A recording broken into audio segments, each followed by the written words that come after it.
क्या तुम लोगों ने कभी सोचा है कि क्या होता अगर मिनाटो कभी मरता ही नहीं तो नारुतो का बचपन किस तरह से बीतता। तो चलो देखते हैं इसी चीज को इस अल्टरनेट टाइमलाइन में। तो इस टाइमलाइन की स्टार्टिंग में ओबिटो कोनोहा पर अटैक करता है जब नारुतो का जन्म होता है और वो कुशिना के अंदर से नाइन टेल्स को रिलीज कर देता है। पर मिनाटो ओबिटो को हरा देता है बिल्कुल ओरिजिनल की ही तरह। लेकिन इस वक्त कुशिना की कंडीशन बहुत ही ज्यादा खराब हो जाती है, लेकिन वो अपने बेटे के लिए कुछ भी करने के लिए रेडी होती है और अपनी लास्ट स्ट्रेंथ तक वो कुरामा को रोकती है और अपनी जान दे देती है। जबकि इस बार मिनाटो शिनिगामी को समन नहीं करता और वो एक अलग सीलिंग टेक्निक यूज करता है और कुरामा के आधा हिस्सा को अपने अंदर सील कर लेता है और आधे हिस्से को नारुतो के अंदर सील कर देता है। इसलिए इस स्टोरी में मिनाटो जिंदा रहता है जबकि कुशिना अपने लास्ट वर्ड कहकर मिनाटो के सामने मर जाती है। इसलिए मिनाटो अपनी वाइफ की डेथ की वजह से बहुत ही ज्यादा टूट जाता है, लेकिन अब वो डिसाइड करता है कि वो नारुतो के लिए जिएगा। जबकि दूसरी तरफ कोनोहा के लोग जो कुछ भी हुआ उसके लिए उचिहा क्लैन को ब्लेम करते हैं, लेकिन मिनाटो सबके सामने आता है और उचिहा क्लैन की तरफदारी करता है और मास्क मैन के बारे में बताता है। इस वजह से उचिहा क्लैन मिनाटो की इज्जत करते हैं और उचिहा मैसेकर भी कभी नहीं होता है। जबकि दूसरी तरफ नारुतो अब अपने पिता के साथ बड़ा होता है, लेकिन फिर भी मिनाटो अपने बेटे के साथ ज्यादातर वक्त नहीं बिता पाता है क्योंकि उसके पास बहुत सारे काम होते हैं। लेकिन इस स्टोरी में जिराया भी गाँव में ही रहता है और वो मिनाटो को नारुतो को रेस करने में हेल्प करता है और वो नारुतो की ट्रेनिंग भी कराता है। और जब फ्री टाइम मिलता है तो मिनाटो भी अपने बेटे को पर्सनली ट्रेनिंग कराता है। जबकि इस बार भी नारुतो से लोग डरते हैं क्योंकि वो एक जिंचुरिकी होता है, इसलिए उसके फ्रेंड्स भी नहीं होते हैं। पर मिनाटो और जिराया हमेशा उसके साथ होते हैं और मिनाटो अपने बेटे को कुशिना के बारे में बताता है। जिसके बाद नारुतो एकेडमी जाता है और इस बार नारुतो को लोग एक फेलियर नहीं मानते हैं क्योंकि नारुतो बहुत ही ज्यादा स्ट्रॉन्ग और इंटेलिजेंट होता है। इस वजह से वो बेस्ट स्टूडेंट्स में से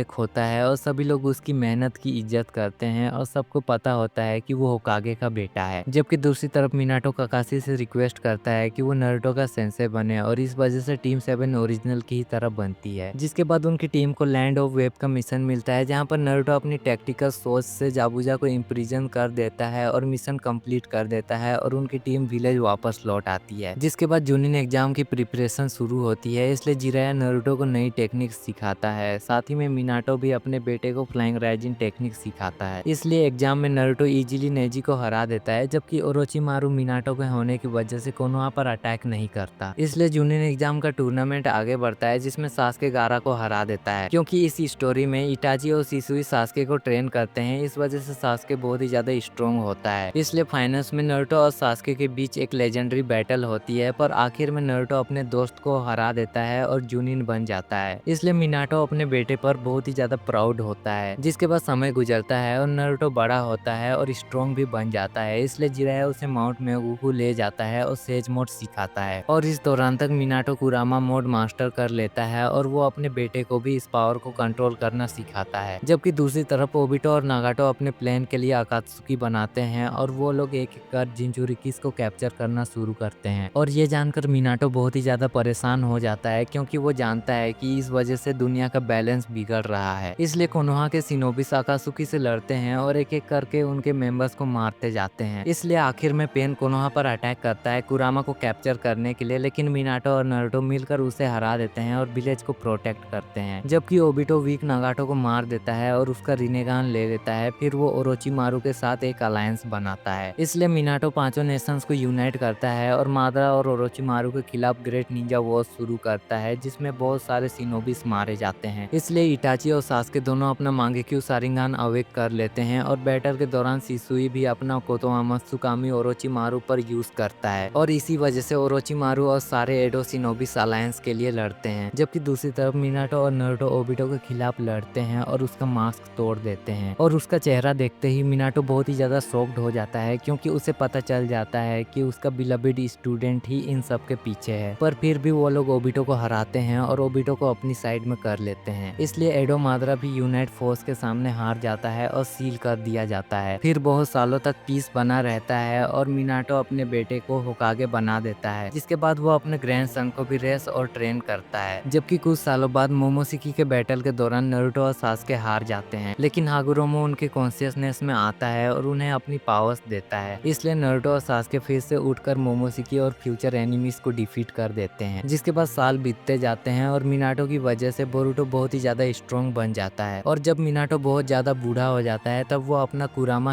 हिमावारी में ट्रांसफर कर देता है और आखिर में मिनाटो मर जाता है और आफ्टर लाइफ में कुशीना से मिलता है। और इसी के साथ ये वीडियो यहीं पर खत्म होती है। अब तुम लोग मुझे बताओ कि तुम्हें ये वीडियो कैसी लगी। अगर पसंद आई हो तो एक लाइक जरूर से कर देना। तो मिलते हैं किसी और वीडियो में।